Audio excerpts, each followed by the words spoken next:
سانوں کے نام افزار ریحان۔ پشاور مسجد میں خودکش دھماکے کی کڑیاں۔ پشاور پولیس لائن کی مسجد کے خودکش دھماکے میں 104 نمازی لقمہ اجل بنا دیے گئے ہیں اور تقریباً 60 کے قریب زخمی ہیں، جن میں سے 27 کی حالت تشویشناک ہے۔ بلا شبہ پشاور آرمی پبلک اسکول میں 16 دسمبر کو ہمارے معصوم بچوں پھولوں اور کلیوں کے مستے جانے کے بعد یہ بڑا اندھوناک سانحہ ہے، جس میں اتنی قیمتی انسانی جانیں یوں بے دردی سے لے لی گئی ہیں۔ بتایا جا رہا ہے کہ نماز ظہر کی ادائیگی کے دوران پہلی صف میں کھڑے بمبار نے 10 کلو مواد کے ساتھ خود کو اڑا لیا۔ اس پر پہلے تو پورے میڈیا میں یہ خبر چلی کہ تحریک طالبان پاکستان نے اس کی ذمہ داری قبول کر لی ہے۔ پھر عوامی غم و غصہ سامنے آنے کے بعد یہ بتایا گیا کہ انہوں نے تردید کر دی ہے۔ البتہ ان کا ایک گروپ جس کی رہنمائی خالد عمر خراسانی کرتا تھا، اس نے یہ کہا کہ ہم نے اپنے لیڈر خالد خراسانی کی شہادت کا بدلہ لیا ہے۔ وزیر اعظم شہباز شریف نے کہا ہے کہ اللہ کے گھر میں سر بسجود نمازیوں کا خون بہانے والا کوئی مسلمان نہیں ہو سکتا۔ ہم شہداء کی قربانیوں کو رائیگاں نہیں جانے دیں گے۔ نیشنل ایکشن پلان پر پوری قوت سے عمل درآمد یقینی بنائیں گے۔ وزیر دفاع نے بھی کچھ اسی سے ملتی جلتی گفتگو کی ہے، یہ کہ دہشت گردوں کے خلاف فیصلہ کن کارروائی ہوگی۔ طاقتوروں کے متعلق بھی بتایا جا رہا ہے کہ انہوں نے بھی کچھ فیصلے کیے ہیں، یہ کہ امن کے حصول تک دہشت گردی کے خلاف آپریشن کیا جائے گا، انہیں پنپنے نہیں دیں گے اور اس سانحے کے ذمہ داران کو کیفر کردار تک پہنچائیں گے۔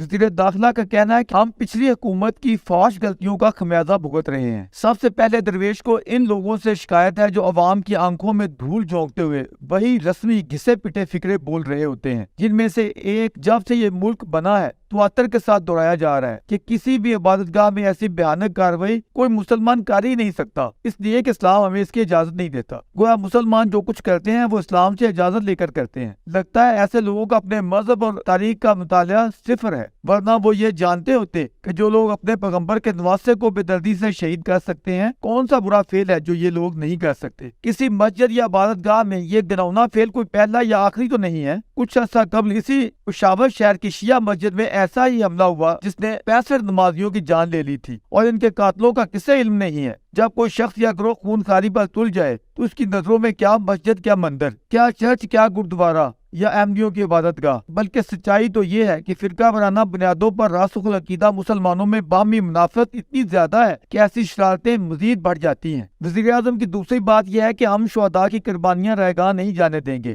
اس نوع کی لفاظی کرنے والوں نے معصوم بچوں کی ہلاکتوں پر بھی کچھ ایسی قربانیوں اور شہادتوں کی باتیں کی تھی۔ ان بچوں کی ماؤں نے کہا تھا، ہم نے اپنے بچوں کو حصول تعلیم کے لیے اسکول بھیجا تھا، کسی قربانی یا شہادت گاہ کے لیے میدان جنگ پر جانے کو رخصت نہیں کیا تھا۔ اپنے شہریوں کی حفاظت ریاست کی ذمہ داری ہے، اپنی کوتاہی اور غفلت کو لفاظی میں چھپانے کی کوشش نہ کی جائے۔ ان کی تیسری بات کہ نیشنل ایکشن پلان پر عمل درآمد کو یقینی بنایا جائے گا۔ اتنے بڑے سانحے کے بعد ہمیشہ اس نوع کے الفاظ کی جگالی کی جاتی ہے۔ سوال یہ ہے کہ نیشنل ایکشن پلان 2014 کی قیامت صغریٰ کے بعد قومی اتفاق رائے سے طے پایا تھا، اور یہ ریاست یا حکومت کی اولین ذمہ داری تھی کہ ان طے کردہ اقدامات پر منوعاً عمل درآمد کیا یا کروایا جاتا۔ مثال کے طور پر دینی مدارس کی حیت تبدیل کرتے ہوئے انہیں قومی ادارے یا کنٹرول میں لایا جانا تھا، لیکن بلی کے گلے میں گھنٹی باندھے گا کون؟ یہ مصداق ہمارے ذمہ داران میں اتنا حوصلہ ہے ہی نہیں کہ وہ عطا ترک جیسے کسی بڑے لیڈر کی طرح بڑا اقدام اٹھا سکے۔ دعوے لمبے چوڑے کیے جاتے ہیں، لیکن جب عمل کرنا ہوتا ہے تو یہ ندا گر گئے سجدے میں جب وقت قیام آیا۔ آج سارا زور اس بات پر ہے کہ خودکش بمبار اتنے حساس ایریا میں پہنچ کیسے گیا، اور وہ بھی اتنے بھاری بارود کے ساتھ۔ کوئی شک نہیں کہ یہ سیکورٹی لیپس ہے، مگر اس سے بڑا سوال یہ ہے کہ آپ لوگ شدت پسند مذہبی اور جہادی نظریات اور ان پر استوار تنظیموں کو پالتے پوستے کیوں ہیں؟ یہ کیسی منطق ہے کہ کابل کی مساجد میں جو بم پھوڑیں وہ اچھے طالبان ہیں، اور جو پشاور میں خودکش حملے کریں وہ برے طالبان ہیں؟ سری نگر یا دہلی کی دہشت گردی تو جہاد ہے، اور یہی عمل مظفر آباد یا پنڈی میں دہرایا جائے تو وہ فساد ہے۔ کیا یہ امر واقعہ نہیں ہے کہ جب طالبان کے ہاتھوں اشرف غنی کی کابل حکومت گرائی گئی تو پاکستان کے وزیر اعظم نے یہ بیان دینا ضروری سمجھا کہ طالبان نے امریکی غلامی کے زنجیروں کو توڑ کر اپنا ملک آزاد کروا لیا ہے؟ حالانکہ انہی دنوں پوری دنیا کے آزاد میڈیا میں اس نوع کی رپورٹ چھپ رہی تھی کہ تحریک طالبان پاکستان کے لگ بھگ 7,000 شدت پسندوں کو جنہیں غنی حکومت نے جیلوں میں ڈال رکھا تھا، مگر ہمارے اسلامی بھائیوں نے آتے ہی سب سے پہلے ان جیلوں کو توڑا اور پاکستان میں حملہ آور ہونے والے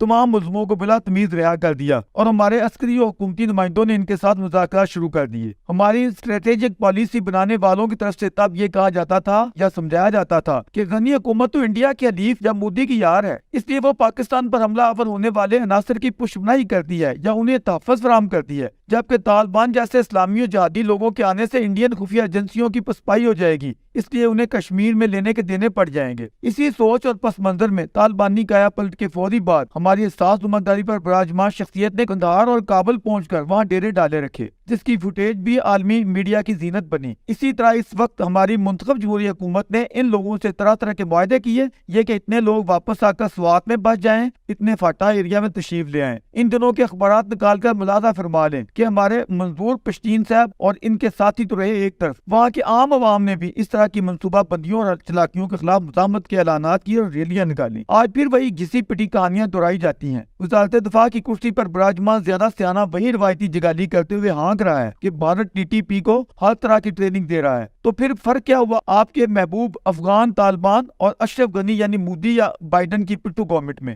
تم لوگوں کو معلوم ہوگا کہ احسان اللہ احسان کون تھا، کس کا بندہ تھا، اسے تمہاری عسکری قید سے کس نے رہا کروا کر افغانستان کی محفوظ پناہ گاہوں تک پہنچایا۔ اس میں بھی یقیناً راہ کی سازش ہوگی، ٹی ٹی پی کے ساتھ سہولتوں بھرے معاہدے بھی مودی کی اسکیم ہوگی۔ کیوں نہیں حملہ کر دیتے ایسے ازلی دشمنوں پر؟ اینٹ سے اینٹ بجا دو دہلی، کلکتہ اور ممبئی سمیت سری نگر کی دنیا کے سب سے بڑی طاقتور اور قابل فوج کس لیے رکھی ہوئی ہے اگر ازلی دشمنوں کے دانت نہیں توڑنے ہیں؟ معیشت ٹھیک نہیں ہے تو کیا ہوا، بہت سا مال غنیمت مل جائے گا، پوری اسلامی دنیا تمہاری مدد کے لیے بے قرار بیٹھی ہے، اس کے بعد کیا کہا جائے؟ دہشت گردی کی کمر تو تم لوگوں نے بہت پہلے ہی توڑ دی تھی، اب ٹوٹی کمر کے ساتھ یہ جہادی پروگرام چل رہا ہے، شرم مگر تم کو نہیں آتی۔